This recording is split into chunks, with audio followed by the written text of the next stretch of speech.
A man once called the golden genius of tech sits alone in an office that no longer belongs to him. He doesn't know it yet. The woman he betrayed has already taken everything. She stands in the doorway, still, poised, unblinking, listening to the faint hum of computers she helped him design. The papers in her hand are silent witnesses, transfers signed, ownership sealed. To him, they look like ordinary contracts. To her, they are freedom. Have you ever trusted someone so deeply that you'd give them your life, only to discover they were the reason you almost lost it?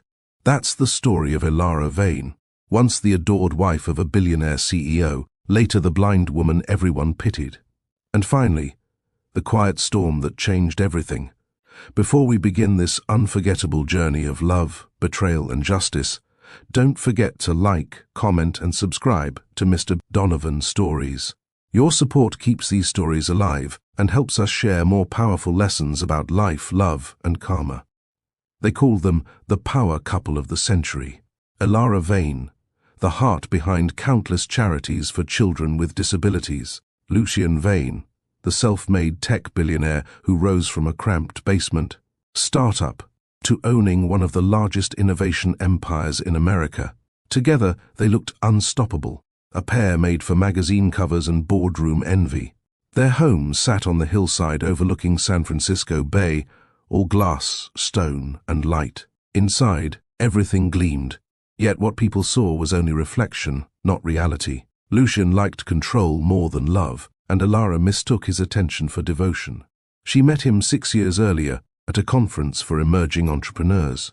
Back then, she was an independent app designer, shy but brilliant. He noticed her confidence before he noticed her beauty. At least that is what he told her, and soon partnership turned into something more.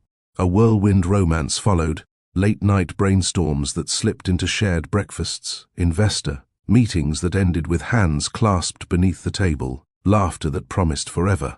Within a year, they were married. The wedding made headlines.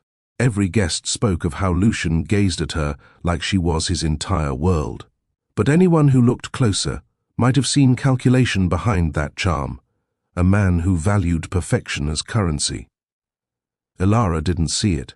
She saw possibility, purpose, and the kind of love that feels safe enough to build a life around. The Vane mansion was her dream realized, wide open spaces for sunlight, rooms filled with art from around the world. Elara's favorite spot was the rooftop garden she designed herself, a small patch of green where she could escape the pressure of public appearances. She spent evenings there, watering lavender and rosemary, believing their scent could heal any worry. Lucian seldom joined her. He claimed the company consumed him. Late-night meetings, expansion deals, investor dinners. She believed him. She had to. When he did come home early, he brought gifts instead of time, a diamond bracelet, an imported perfume, a designer scarf. He said, "These are tokens, Elara, symbols of gratitude." She smiled and thanked him, unaware that he was practicing the art of substitution, objects in place of affection. Then came Selena Myers. Lucian introduced her one morning over breakfast. "She's joining the executive team," he said lightly. "A brilliant strategist from one of our partner firms. You'll like her." Selena was everything people notice instantly. Tall, sharp, composed, her tone always just short of flirtation. She moved with an ease that suggested entitlement. At first, Elara welcomed her, grateful her husband had someone capable to share his workload.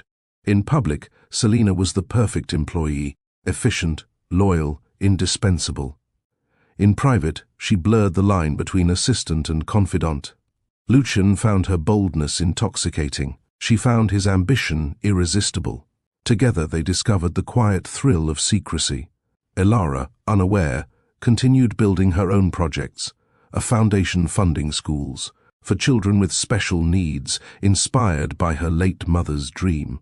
She was happiest when visiting classrooms, listening to children describe how technology helped them see, hear, or move again. If anyone deserved happiness, it was her. But happiness built on deceit is fragile. Cracks had already formed, small lies, missed dinners, cancelled trips. When Lucian looked at his wife, guilt flickered across his eyes. quickly replaced by charm. When he looked at Selina, there was hunger he didn't bother disguising. One afternoon, Elara overheard them laughing near the terrace while she arranged flowers in the living room. She didn't catch the words, only the tone. Too familiar, too easy. Selina excused herself when she noticed Elara, smiling politely. Lucian brushed it off. She was just telling me a joke from the office. Elara nodded, uneasy but silent. Trust can sometimes feel heavier than doubt. She convinced herself that love required patience, that success demanded sacrifice. She prayed she wasn't losing him to his empire. As months passed, Selina became a constant presence. She joined family dinners, weekend trips, even charity galas. People whispered that she was the CEO's shadow. Elara ignored them.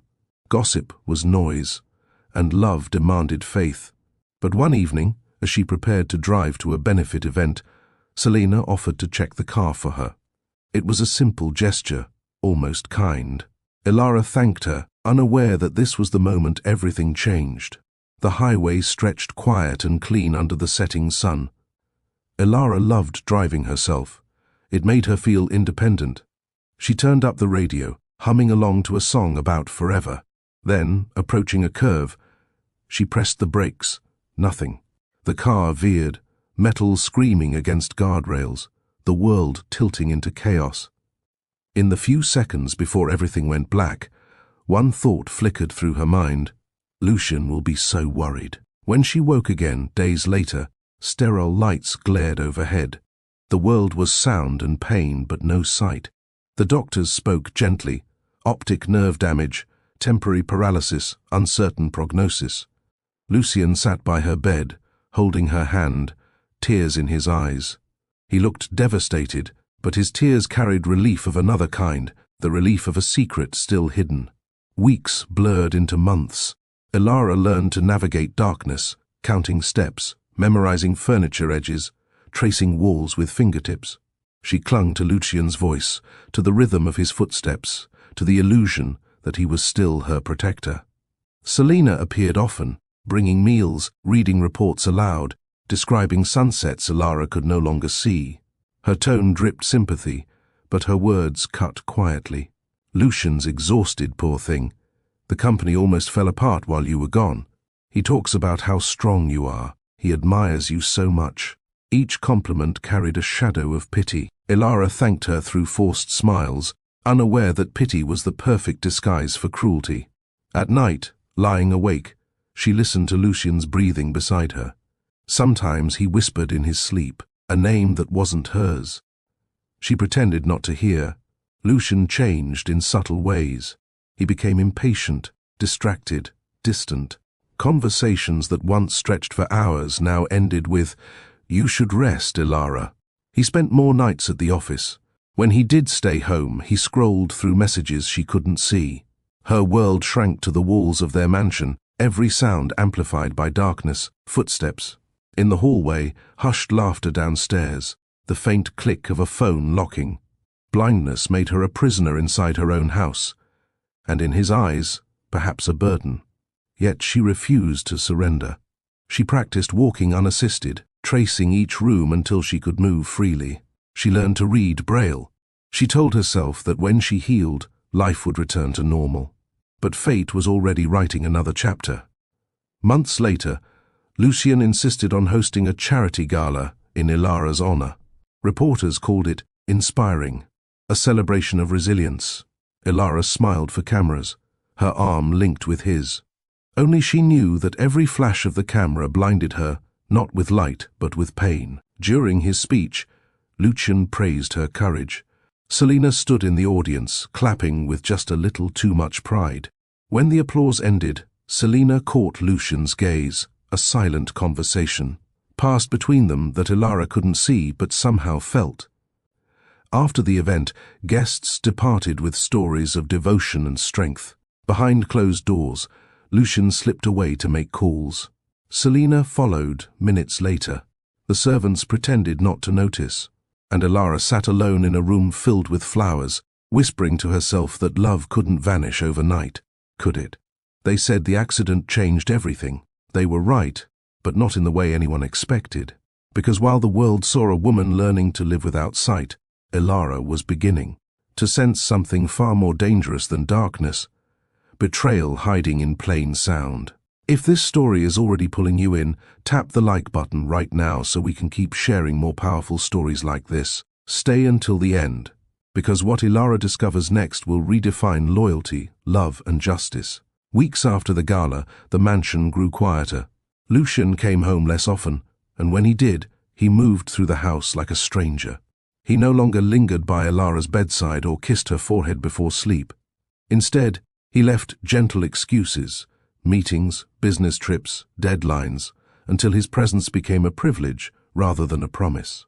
For the world, they were still the ideal couple. But in private, Elara's marriage was a stage, she, the actress, reciting lines of devotion, and he, the man who'd already rehearsed his exit. It began with sound, a faint whisper of laughter through the intercom one afternoon.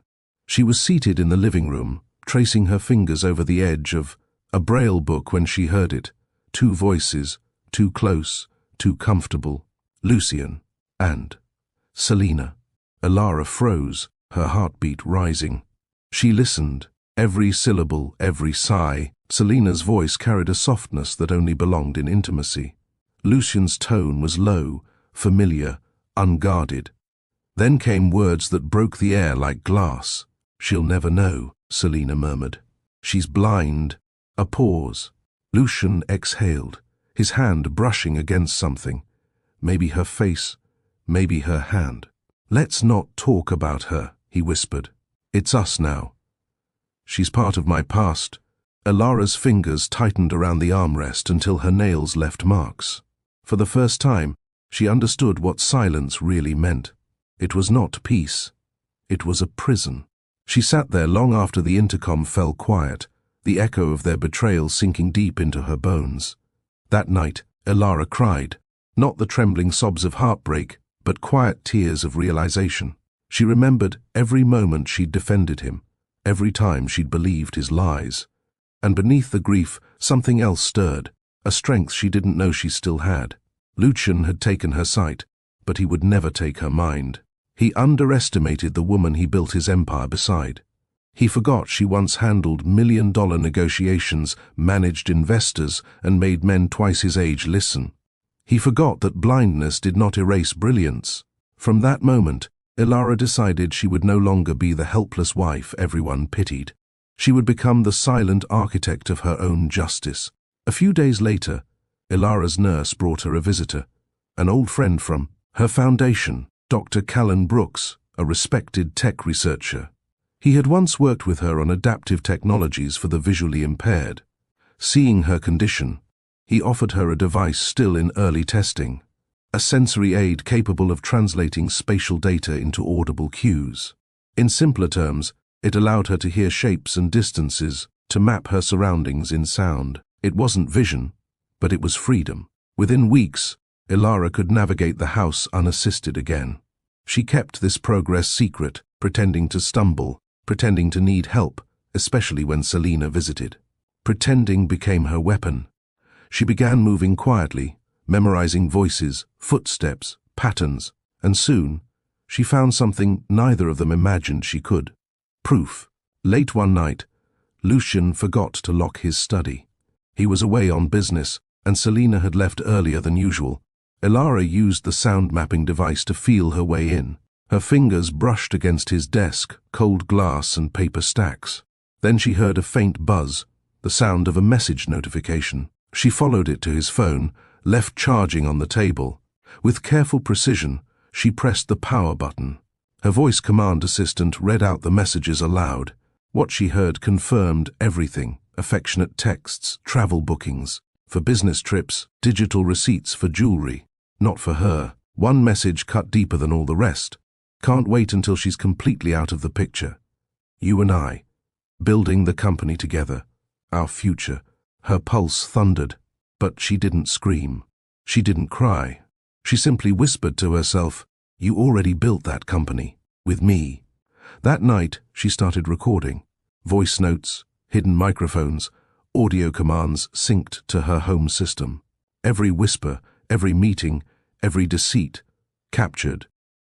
Months passed. Then, a miracle, or perhaps destiny disguised as timing. A new surgical procedure offered hope. Dr. Callan arranged for Elara to undergo a delicate operation to restore her vision. Lucian barely attended, citing urgent investor calls. Selina didn't come at all. Elara went under anesthesia in darkness and woke to the faint outline of light. Days later she saw color again, the soft blue of hospital curtains, the trembling gold of dawn. When Lucian finally visited, she pretended nothing had changed. He kissed her forehead and said, "You're getting stronger." She smiled faintly. Yes, stronger than ever. He didn't realize she could see him, see the guilt in his eyes, the way his phone lit up with Selina's name mid-conversation. Elara turned her face slightly, hiding her expression. She decided to stay blind a little longer, at least in his eyes. Back home, she moved with caution.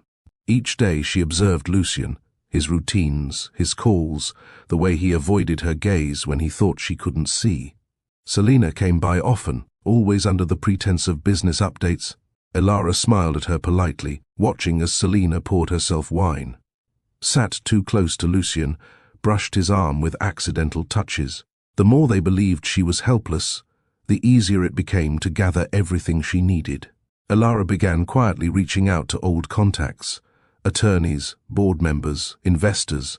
She discovered that the company she co-founded was under Lucian's name alone. He had removed her shares after the accident, citing medical incapacity. The betrayal ran deeper than love.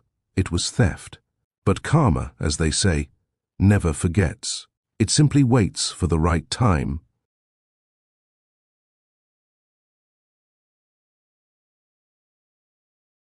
Lucian Vane had everything: wealth, status, and a secret affair he believed untouchable. But arrogance is the slowest poison. It kills without warning. The day his fall began, it felt like any other morning. Sunlight glinted through glass walls as he signed documents at his desk. Selina was beside him, her perfume filling the air. Elara was in the garden, or so they thought.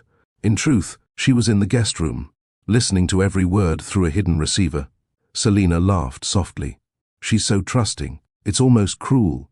Lucian chuckled. "Don't say that. She's comfortable, that's all. Besides, once the merger is complete, I'll transfer everything. We'll finally be free." "Free?" Selina asked. "Or rich?" He smirked. "Both." Their voices blended with the sound of paper rustling, signatures sealing their deceit. What they didn't know was that Elara's attorney had already replaced those documents.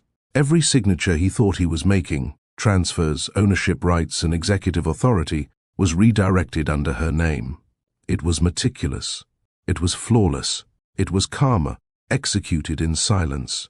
A week later, the company prepared for a major product launch. Lucian's pride and joy, the culmination of years of innovation. The event was broadcast live, attended by journalists, investors, and government officials. Lucian arrived in a custom-tailored suit, every inch the confident CEO. Selina was by his side, dressed like power incarnate. They looked untouchable. Then, the lights dimmed, and a new face appeared on the giant screen behind them. Elara. Her voice filled the hall. Steady, clear, unflinching. "Good evening, everyone. I'd like to thank you for supporting the vision Lucian and I built together. For years, I stood behind this company, believing in innovation that empowers people, not exploits them." The audience murmured. Lucian's smile faltered. Selina froze. Elara continued, her tone sharp with justice. "Some people believe that trust can be broken without consequence, that betrayal can hide behind success. But today, we rewrite that story." The screen flickered, displaying legal documents, proof of her ownership, transfers, and audio evidence of their affair. Lucian's name vanished from the company logo in real time, replaced by hers. Gasps filled the hall. Security escorted Selina out before the cameras.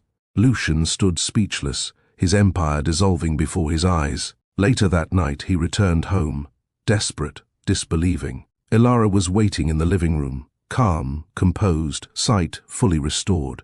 She sat where he once made promises of love. Why? He rasped. How could you do this? She looked at him, eyes unwavering. I didn't destroy you, Lucian. You did. I just gave your choices a mirror. He stared at her, realization dawning too late. Every lie, every secret meeting, every selfish act, it all led here. As he sank into silence, Elara rose and walked past him toward the door. Her cane tapped once on the marble floor, though she no longer needed it. It was a symbol now, a reminder of what blindness had taught her. She paused, turned slightly, and said softly, You once told me love is trust. You were right, and now, I trust that karma will take care of the rest. Then she left him standing in the house built on deceit, surrounded by the echo of everything he'd lost. They say justice moves slowly, but sometimes it walks in silence. Soft steps, patient breath, unseen eyes watching until the right moment arrives. Elara didn't need vengeance that screamed. She chose the kind that whispered. And when the world saw her story, they didn't see a victim. They saw a woman who turned her pain into power. If this story moved you, if it reminded you that karma never misses its target, make sure to like, share, and comment your thoughts below.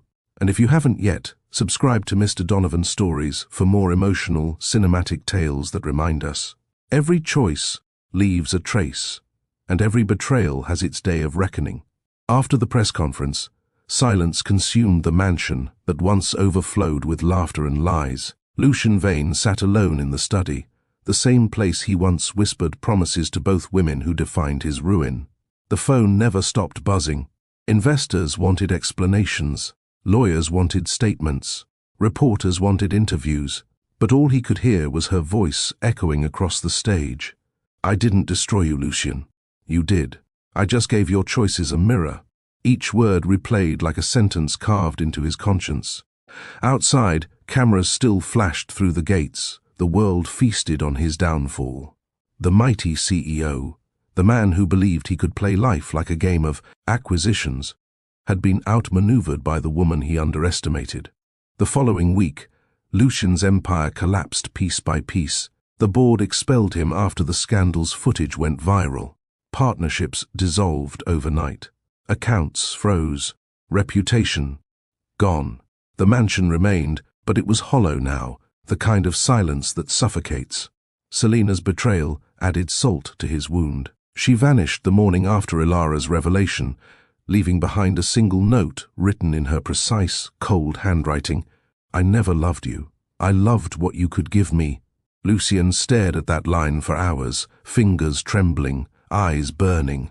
For once, he understood what Elara must have felt all along. Too late. Elara moved with quiet grace through her new office, the CEO suite now carrying her name on the frosted glass. No grand speech, no gloating interviews, just purpose. Her first act wasn't to expand profits or chase headlines. She restructured the company's mission to fund rehabilitation and empowerment programs for people with disabilities. Her vision, their vision, reborn through truth. Every decision she made was calm, measured, deliberate, a reflection of strength refined through pain. The employees, once loyal to Lucian, soon found themselves drawn to her quiet authority. She didn't demand respect. She embodied it. Behind closed doors, Elara still wore her wedding ring. Not out of love, but as a reminder of everything she overcame, a symbol of the blindness that once defined her and the clarity that now guided her.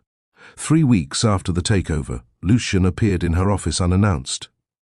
Security hesitated, but Elara allowed him in. He entered hesitantly, no longer dressed in his signature tailored suit. He looked older, smaller somehow, like a man whose reflection no longer recognized him. She stood by the window, arms crossed, eyes steady. "Elara," he said, voice cracking, "you got what you wanted. Congratulations." She turned slowly. "This isn't about what I wanted. It's about what I deserved." He gave a dry laugh. "You took everything from me." Her tone sharpened. "No, Lucian, you gave everything away, piece by piece. Lie by lie." He stepped closer, desperation leaking through. "Tell me this was revenge. Tell me you still felt something." She looked at him long and hard, not with anger, not with love, but with the haunting calm of closure. "I did feel something," she said softly. "Pity." Lucian's lips parted as if to argue, but no words came. He saw it then, the steadiness in her gaze, the quiet satisfaction that came not from cruelty, but from justice served in silence. "I'm not here to humiliate you," she continued. "You did that to yourself. I'm here to say thank you." He frowned. "For what?" "For reminding me that blindness wasn't my weakness. Trust was—" He flinched, as if struck. For a moment, he saw her not as the woman he betrayed, but as the one he could never truly defeat. As he turned to leave, Elara's voice stopped him one final time. "Lucian," she said, her tone almost gentle. "You once taught me that power belongs to those who take it, but I've learned something you never will. Real power belongs to those who can walk away without looking back." He froze in the doorway, shoulders trembling. That was the last time they ever spoke. From that day, Lucian disappeared from the public eye. Rumors said he sold the mansion, lived quietly somewhere along the coast. Others whispered he tried to start over but failed. Elara never cared to find out. Months later, during a company gala held in her honor, Elara addressed her staff and investors, not with triumph, but reflection. "I've learned," she began, "that betrayal can't break you unless you let it define you. Forgiveness doesn't mean forgetting. It means releasing yourself from the weight of what they did." Her eyes scanned the crowd, faces of admiration, curiosity, and respect. "When someone takes from you," she continued, "the universe doesn't forget. It balances, always." A quiet hush fell over the room. Then applause, not thunderous, but warm, sincere. That night, Elara went home not to a mansion, but to a smaller apartment overlooking the city skyline.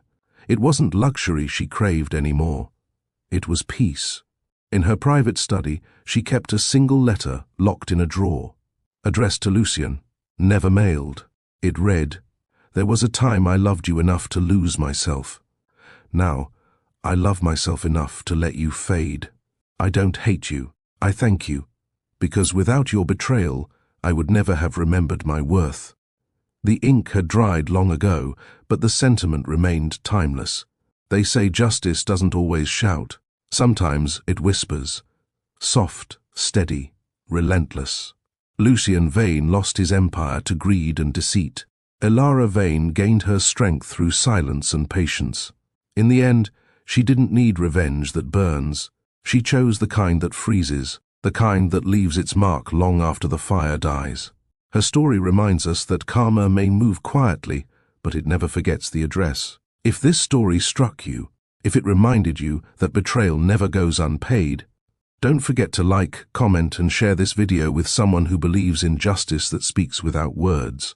And if you're new here, subscribe to Mr. Donovan's stories for more powerful tales of love, loss, and life's quiet reckonings.